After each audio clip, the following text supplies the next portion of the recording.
They say money can buy almost anything, but it can't buy respect. And that night, inside one of the most glamorous mansions in New York, a family of billionaires was about to learn that lesson in the most humiliating way possible.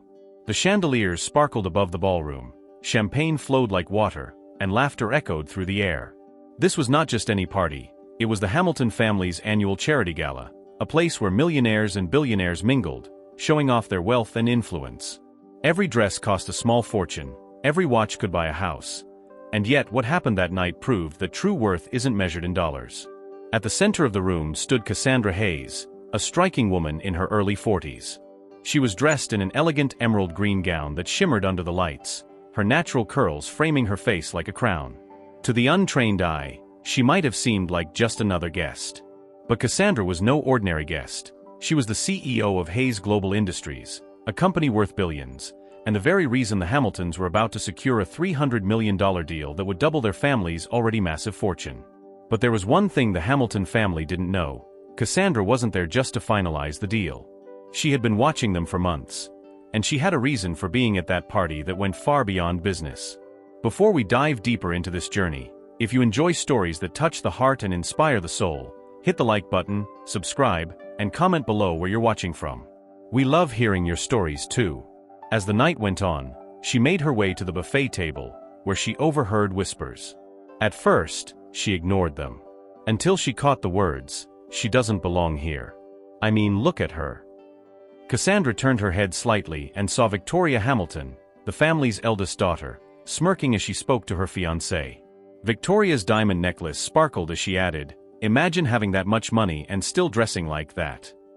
The remark hit like ice water, not because of the words themselves, but because of the casual cruelty in them. Cassandra had faced prejudice before, but this was different. These people weren't strangers. They were supposed to be her business partners. Still, Cassandra smiled. "Do you always judge business partners before the ink is dry?" she asked, her voice calm but firm. Victoria blinked, caught off guard, then chuckled as if it were all a harmless joke. "Oh, I was just saying, you have a very unique style." But Cassandra noticed the sidelong glances from the rest of the Hamilton family. The subtle smirks. The quick, shared whispers. In that moment, she realized exactly how they saw her, not as an equal, not as a powerful businesswoman who could change their financial future, but as an outsider. Her mind began to turn. Should she call them out in front of all these people? Or wait for the perfect moment? A moment when the consequences would be unforgettable. As the orchestra struck up a slow waltz, Mr. Hamilton himself approached her. "Cassandra," he said warmly, "after tonight, we'll make history together. I can't wait to sign the papers tomorrow." She gave him a dazzling smile, but inside, her decision was already made. She wasn't going to sign anything. Not after tonight. Not after what she had seen and heard. And as the music swelled, Cassandra lifted her glass of champagne and whispered to herself, "They think this is their victory party, but it's about to become their biggest loss." What she did next would leave the entire room in stunned silence, and cost the Hamilton family $300 million in a single night. The sound of the orchestra masked Cassandra's steady, calculated breaths. Every move she made from that point forward was deliberate. She wasn't just going to walk away from the deal, she was going to make sure the Hamiltons understood exactly why they lost it. And she knew that the most powerful way to do that was to let them humiliate themselves further before she revealed the truth. A waiter passed by with a tray of champagne flutes, and Cassandra gracefully took one, swirling it gently. Across the room, Victoria laughed with a small group, her voice just loud enough to carry. "Honestly, these charity events are supposed to attract people from the right circles," she said, shooting a not-so-subtle glance at Cassandra. The group chuckled, some awkwardly, others with smug confidence. They had no idea the woman they were mocking was worth more than all of them combined. Cassandra's assistant, Aaron, slipped quietly to her side. "I heard some of the comments," he whispered, his tone tinged with concern. "Are we still going ahead with tomorrow's signing?" Her eyes never left Victoria. "Oh, we'll be signing something," she replied, a faint smile playing on her lips, "just not what they expect." The gala's host took the microphone to announce the night's highlight, a live auction for charity. Priceless art pieces, luxury vacations, even a rare diamond necklace that had once belonged to a European duchess. The Hamiltons had arranged for the biggest auction item to be revealed last, an exclusive partnership announcement between Hamilton Enterprises and Hayes Global Industries. It wasn't just a business deal, it was meant to be a public display of their growing empire. When the moment finally came, the host invited both families to the stage. Mr. Hamilton stood tall, beaming with pride, his arm extended toward Cassandra as the cameras flashed. "Ladies and gentlemen," the host began, "tonight, we celebrate not only generosity but also the union of two powerhouses. Together, they will reshape the future." The applause was deafening. Cassandra stepped forward, microphone in hand, the room hanging on her every move. She could feel the heat of the stage lights, the weight of the stairs, the tension in the air, but she was perfectly calm. "Thank you," she began, her voice smooth and warm. "It's an honor to stand here tonight, though I must admit, my thoughts have shifted over the course of the evening." A ripple of confusion passed through the crowd. Mr. Hamilton's smile faltered just slightly. Victoria's brow furrowed. "You see," Cassandra continued, "business, like life, is built on trust and respect. Without them, no amount of money, no fortune, can create something truly valuable." She let the words hang for a moment. The Hamilton family exchanged glances, clearly unsure where she was going with this. The audience leaned in, sensing a turn. "Tonight," Cassandra said slowly, "I was given a reminder, a painful one, that not everyone values respect as much as they value wealth." The room fell silent. Somewhere in the back, a glass clinked against a table. And then, with a calm, almost serene expression, she delivered the line that would change everything: "Hamilton Enterprises will not be partnering with Hayes Global Industries. The $300 million deal is officially off the table." Gasps echoed through the ballroom. Mr. Hamilton stepped forward, flustered. "Cassandra, surely this is..." But she wasn't finished. Her next words would not only explain her decision but expose exactly why she made it, in front of every influential person in that room. Cassandra didn't rush. She let the stunned murmurs ripple through the ballroom, her eyes scanning the sea of wealthy faces, people who had come expecting a celebration, not a scandal. The Hamiltons shifted uncomfortably under the weight of so many eyes. Mr. Hamilton's smile had vanished completely, replaced by a tight, controlled glare. "I know my decision might surprise some of you," Cassandra continued, her voice steady but carrying an unmistakable edge. "After all, $300 million is a lot of money. It could buy mansions, private jets, entire islands. But there's one thing it can't buy," she paused, looking directly at Victoria. "Decency." The room went utterly still. A few people glanced toward the eldest Hamilton daughter, whose face was slowly losing color. "Tonight," Cassandra said, her voice gaining quiet strength, "I was reminded that, even in rooms filled with millionaires and billionaires, some still measure a person's worth not by their heart, their integrity, or their vision, but by the color of their skin, and whether they fit in with the so-called right circles." Gasps spread like wildfire.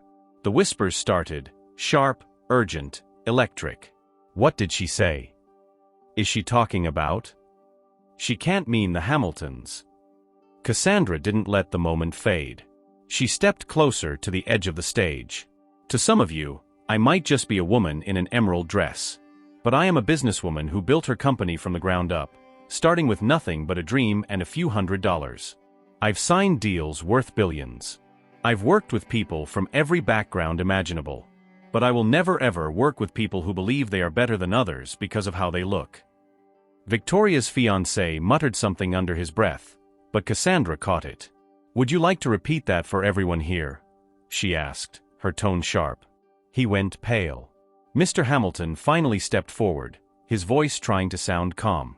"Cassandra, there's been some sort of misunderstanding. But Cassandra cut him off, not with anger, but with precision. "Is it a misunderstanding when your daughter calls me someone who doesn't belong here? When she mocks the way I dress, assuming her style is superior simply because she was born into wealth? When your family smirks at the thought that someone like me could be your equal?" The room erupted with hushed conversations. Every camera phone was up now, recording. The Hamilton family's reputation, carefully built over decades, was crumbling in real time. Cassandra's assistant, Aaron, stood by the side of the stage, watching with pride. He knew she wasn't just walking away from the money. She was making a statement that would echo far beyond this room. I came here tonight ready to build something extraordinary, she said, her voice softening, but I won't compromise my values for the sake of profit. No fortune is worth more than self-respect. For a moment, no one moved. The silence was heavy, almost reverent. Then, somewhere in the crowd, a single person began to clap. It was hesitant at first. Then another joined and another, until the applause filled the ballroom. Cassandra set the microphone down on the podium, turned, and walked off the stage with her head held high. But what she didn't know yet was that this decision, this very public stand, was about to open doors she never expected. As Cassandra stepped down from the stage, the applause still thundered behind her. Some people rose to their feet, clapping not just for her words, but for the courage it took to speak them in a room full of the world's most powerful. The Hamiltons remained frozen on stage, their perfect smiles shattered, their eyes darting toward one another in silent panic. In the corner, journalists who had been invited to cover the gala now had their cameras trained on the family, their fingers flying over keyboards. Social media was already on fire, clips of Cassandra's speech spreading faster than champagne could be poured. Hashtags with her name began trending within minutes. Aaron caught up with her in the hallway, away from the roar of the crowd. "That was incredible," he said, breathless. "But you know this isn't over. They're going to try to spin it, make you look like the villain." Cassandra smiled faintly, her heels clicking against the marble floor. "Let them try. The truth doesn't need defending, it just needs to be told." Meanwhile, back in the ballroom, the Hamiltons scrambled. Mr. Hamilton attempted to steer the program forward, but the mood had shifted. People whispered in small groups, casting sideways glances. Some guests quietly slipped out, no longer interested in being associated with a family whose mask had just been ripped away in front of the entire city. Victoria sat stiffly at a table, her diamond necklace catching the light as if mocking her. "She won't get away with this," she muttered, but there was no conviction in her voice. She could feel the weight of every stare in the room.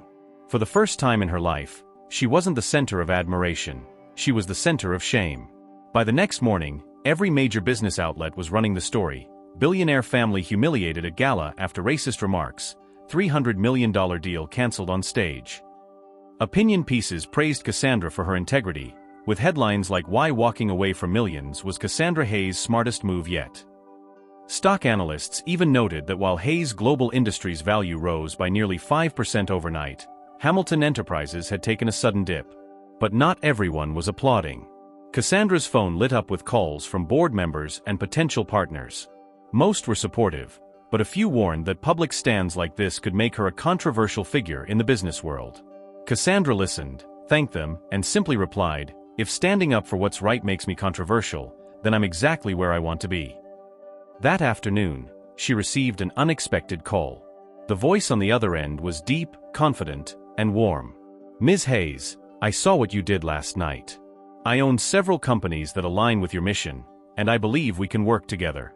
If you're open to it, I'd like to discuss a partnership, one worth far more than $300 million. Cassandra's lips curved into a knowing smile. "I'm listening." As she hung up, Aaron looked at her with raised brows. "New deal already?" "Bigger than a deal," Cassandra said. "An opportunity. Because sometimes walking away from the wrong table leads you straight to the right one." She didn't know it yet, but the ripple from last night's decision was about to reach people she'd never met, and one of them would change the course of her life forever. 2 days later, Cassandra found herself sitting in the private lounge of one of Manhattan's most exclusive hotels. Floor-to-ceiling windows revealed the city's skyline, a glittering display of wealth and ambition. She had been invited here by the man who'd called her after the gala, the mysterious voice that promised a partnership far greater than the $300 million deal she had walked away from. The door opened, and in walked Malcolm Pierce. Tall, with salt and pepper hair and a presence that radiated quiet authority, Malcolm was one of the most respected self-made billionaires in the country. His empire spanned from tech innovations to luxury real estate. He wasn't just wealthy, he was influential, admired for building his fortune from nothing, much like Cassandra. "Ms. Hayes," he said warmly, extending his hand. "Or should I say, the woman who shook the entire city in one night." Cassandra laughed lightly, shaking his hand. "I didn't plan to make headlines, Mr. Pierce. I just couldn't let it slide. And that's why I wanted to meet you," Malcolm said, gesturing for her to sit. You stood for something that night. Most people in our world, they don't. They'll swallow anything if it means a bigger bank account. But you walked away. That's rare. They ordered coffee, and for the next hour, Malcolm listened more than he spoke. Cassandra told him about Hayes Global Industries, how it started in a cramped apartment with one laptop and an idea, how she nearly lost it all twice, how she built it into a billion-dollar brand through sheer determination and resilience. Finally, Malcolm leaned forward. I want to propose something. Not just a partnership, but a joint venture that combines our resources. I'm talking about projects that could change entire industries. The initial investment would dwarf the Hamilton deal. I'm thinking closer to $500 million. Aaron, seated beside Cassandra, nearly choked on his coffee. Cassandra shot him a small smile, then turned back to Malcolm. That's generous. But why me? Malcolm's eyes softened. Because I know what it's like to be underestimated. I know what it's like to walk into rooms where people look at you and think you don't belong, simply because you don't look like them. And I also know that the ones who can rise above that, those are the people worth building with. His words hit her deeper than she expected. For a moment, Cassandra was back in her early days, walking into boardrooms where she was the only black woman in the room, enduring the skeptical glances, the dismissive tones, the subtle jabs. She had fought for every inch of respect she'd earned. I'm intrigued, she admitted. But you said on the phone there was another reason you called me. Malcolm smiled faintly. Yes, because we've met before. A long time ago. You just don't remember. Cassandra tilted her head. Met before. It was almost 20 years ago, Malcolm began. I was speaking at a small entrepreneurship seminar in Atlanta. You were in the audience, sitting in the back row, scribbling notes like your life depended on it. At the end of my talk, I stayed to answer questions, and you asked me one, how do you get people to believe in you when they've already decided not to? Her breath caught. The memory flickered. She had attended that seminar, fresh out of college, struggling to keep her first business idea alive. She remembered the question, but not who she'd asked it to. You told me, Cassandra said slowly, that you don't make them believe, you make them watch. And by the time they realize they were wrong about you, it's too late for them to stop you. Malcolm nodded. And here you are, living that answer. The moment I saw the footage of you at the gala, I remembered that young woman in the back row. Cassandra smiled, but there was a lump in her throat. I guess I took your advice seriously. And I guess, Malcolm said with a grin, it's time we take that shared philosophy and turn it into something extraordinary. They shook hands, sealing the start of a partnership that neither of them knew would become far more personal and far more challenging than either imagined. Because even as they planned their future together, the Hamilton family wasn't done. And their next move would strike where Cassandra least expected. The Hamilton family's penthouse was silent, but the air was thick with anger. Victoria paced across the marble floor, her stilettos clicking like a metronome of fury. Mr. Hamilton sat in a leather armchair by the window, nursing a glass of brandy. His wife, Eleanor, scrolled endlessly through her phone, reading headline after headline, each one more humiliating than the last. She made us look like fools, Victoria hissed, stopping abruptly. In front of everyone. And now she's the darling of the media, while we're the villains in some social justice fairy tale. Mr. Hamilton's jaw tightened. This family's reputation took decades to build. One gala, one speech, and suddenly people think we're... He didn't finish the sentence, but the bitterness in his tone said enough. Eleanor set her phone down. Our stock is down 12%. 2 potential investors pulled out this morning. The board is furious. We can't just sit here. Victoria's lips curled into a smirk. Who said anything about sitting? Cassandra Hayes wants a war? Fine. But she's going to regret crossing us. I've already been in touch with a few friends in the press. The kind that can make her look a lot less like a saint. Her father looked skeptical. We tried controlling the narrative after the gala, and it failed. People believe her because she believes in what she's saying. Smearing her outright will only backfire. Victoria's eyes glinted with something colder. Then we don't smear her outright. We plant seeds. Subtle ones. Stories about questionable business practices, whispers about her deals overseas, concerns about how her company treats employees. Enough to make people hesitate before they put her on a pedestal. Eleanor crossed her arms. And where do you expect to get these stories? Oh, don't worry, Victoria said. I've been doing my homework. And I found someone who used to work for her, someone who isn't exactly her biggest fan. Meanwhile, across town, Cassandra and Malcolm were deep in conversation at his office. The view from his 80th floor suite was breathtaking, but Cassandra barely noticed. They were finalizing the first phase of their joint venture, a sustainable luxury development project that would combine her innovation with his infrastructure. The potential profits were staggering, but what thrilled Cassandra most was the social impact it could have. This isn't just about making money, Malcolm said, leaning over the plans. It's about creating something that changes the way people think about wealth, that luxury can be ethical, inclusive, and still profitable. Cassandra smiled. Exactly. And the more successful it is, the harder it will be for people like the Hamiltons to dismiss what we stand for. Her phone buzzed. A text from Aaron. Need to talk. Urgent. She excused herself and called him. Aaron's voice was low, almost hesitant. I don't want to alarm you, but I've been hearing some chatter from our PR contacts.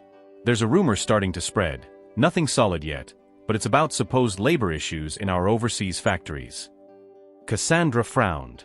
That's absurd. We've always been transparent about our operations. I know, Aaron said, but it doesn't matter if it's true. If the right people push it, it'll stick. I'd bet anything the Hamiltons are behind this. Cassandra's eyes narrowed. She had expected them to be bitter, but she hadn't expected them to move so fast. Then we get ahead of it, she said firmly. We put out our own statement before this rumor grows legs. That evening, she released a video from her office, addressing her employees, partners, and the public directly. She spoke clearly with receipts in hand, proof of ethical sourcing, fair wages, and environmental responsibility. The video quickly gained traction, with comments praising her transparency. But even as the video spread, so did the whispers. Anonymous posts on forums, vague tweets from industry insiders, and a damaging op-ed in a second-tier business magazine. The allegations weren't sticking yet, but they were leaving stains. And then 2 days later, an invitation arrived for a high-profile charity auction in Los Angeles, one where both Cassandra and the Hamilton family would be present. Malcolm glanced at the gold-embossed card. They'll be there, you know. Cassandra held the card between her fingers, a slow smile forming. Good. Then maybe it's time we showed them that the truth isn't afraid of the spotlight. What Cassandra didn't know was that the Hamiltons had already prepared something for that night, something personal, aimed not at her company, but at her. The Beverly Grand Hotel's ballroom shimmered under 1,000 golden lights. The charity auction was the kind of event where diamonds sparkled as much as the guest's ambition. Waiters glided between tables carrying champagne, and an orchestra played softly in the corner. Cameras flashed, capturing the city's richest and most influential, and tonight, Cassandra Hayes walked into the room like she owned it. She wore a floor-length black gown that seemed to flow with every step, her hair pulled into a sleek updo, a quiet crown of confidence.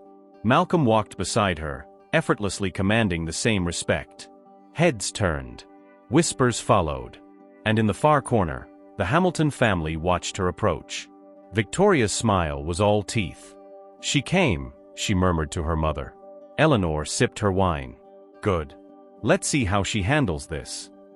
The auction began smoothly, item after item selling for outrageous sums. Cassandra kept her composure, bidding on nothing, waiting. She knew the Hamiltons had something planned. She could feel it in the way they lingered at the edges of the room, circling like sharks. Halfway through the evening, the auctioneer tapped the microphone.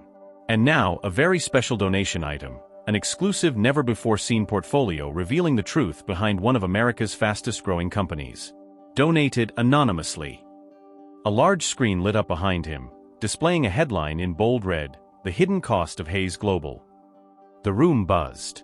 A video began to play, grainy clips of warehouses, workers in dim lighting, vague interviews with blurred faces making accusations. It was clearly edited to provoke outrage, lacking any credible sourcing. Victoria leaned back in her chair, satisfied. The auctioneer's voice was almost gleeful as he announced, the bidding for this exclusive exposé will begin at $50,000. But before anyone could raise a paddle, Cassandra stood. The room went silent. She stepped toward the stage, her heels clicking against the polished floor. "May I?" she asked the auctioneer, her voice calm but carrying to every corner. Without waiting for an answer, she took the microphone.